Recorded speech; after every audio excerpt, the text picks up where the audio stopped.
Assalamualaikum warahmatullahi wabarakatuh. Perkenalkan, nama saya Falanoval Hardi dengan NIM 21073045. Baiklah, bertemu lagi di perkuliahan daring hari ini. Saya akan membahas tentang analisis administrasi kurikulum.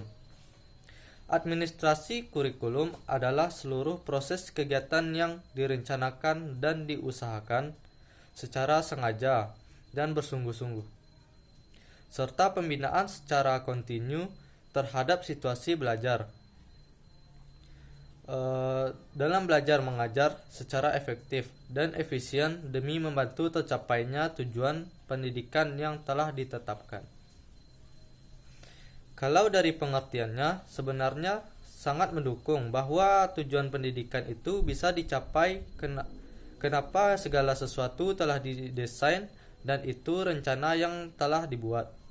Tapi sampai saat ini kurikulum masalahnya sama, akibat kualitas pendidikan yang rendah. Perubahan kurikulum terus berganti. Kita lihat dari administrasi kurikulum ada dua pengertian. Yang pertama artinya sempit, yang kedua artinya lebih luas. Sempit artinya adalah seperangkat mata pelajaran yang kemudian dipelajari oleh peserta didik di dalam kelas.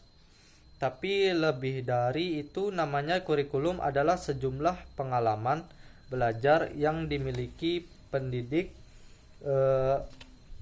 untuk demikian ditawarkan, dikembangkan, dan diberikan ke peserta didik.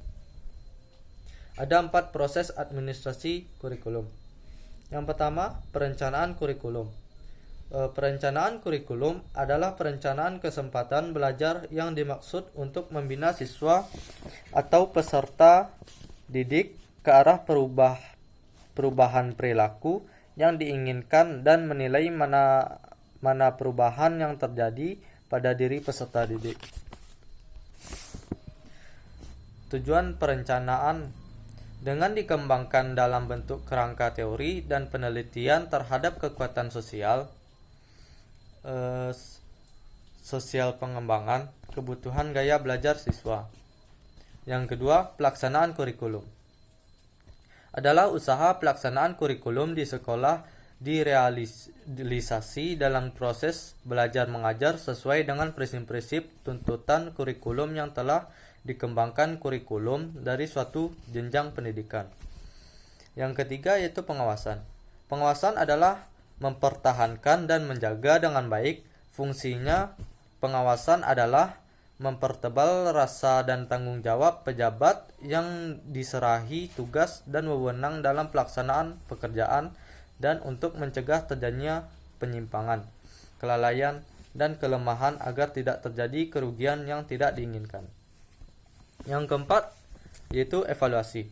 Evaluasi adalah bagian dari sistem manajemen perencanaan, organisasi, pelaksanaan, dan evaluasi kurikulum yang dirancang dari tahap perencanaan organisasi, kemudian pelaksanaan, dan akhirnya monitoring dan evaluasi. Fungsi administrasi kurikulum. Yang pertama, meningkatkan efisiensi pemanfaat sumber daya kurikulum, pemberdayaan sumber maupun komponen kurikulum dapat ditingkatkan melalui pengelolaan yang direncanakan dan efektif. Yang kedua, meningkatkan efektivitas kinerja maupun aktivitas siswa dalam mencapai tujuan pembelajaran. Yang ketiga, meningkatkan relevansi dan efektivitas pembelajaran sesuai dengan kebutuhan peserta didik maupun lingkungan sekitar peserta didik. Kurikulum yang dikelola secara efektif dapat memberikan kesempatan. Peran guru dalam administrasi kurikulum. Yang pertama, implementer. Dalam melaksanakan perannya, guru hanya menerima kebijakan perumus kurikulum. Yang kedua, adapters.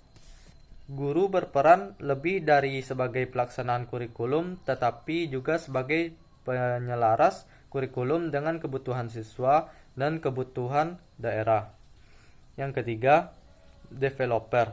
Guru berwenang dalam mendesain kurikulum, bukan saja menentukan tujuan dari pelajaran, yang akan disampaikan, tetapi juga dapat menentukan apa yang dikembangkan serta bagaimana mengatur keberhasilannya. Yang keempat, researchers. Peran guru ini sebagai peneliti kurikulum bagian dari tugas profesional guru yang dimiliki tanggung jawab dalam meningkatkan kinerjanya guru. Baiklah, saya akhiri video analisis saya dari video yang telah Bapak kirim melewati e-learning mengenai tentang kurikulum, administrasi kurikulum.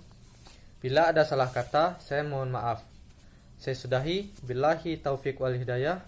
Wassalamualaikum warahmatullahi wabarakatuh.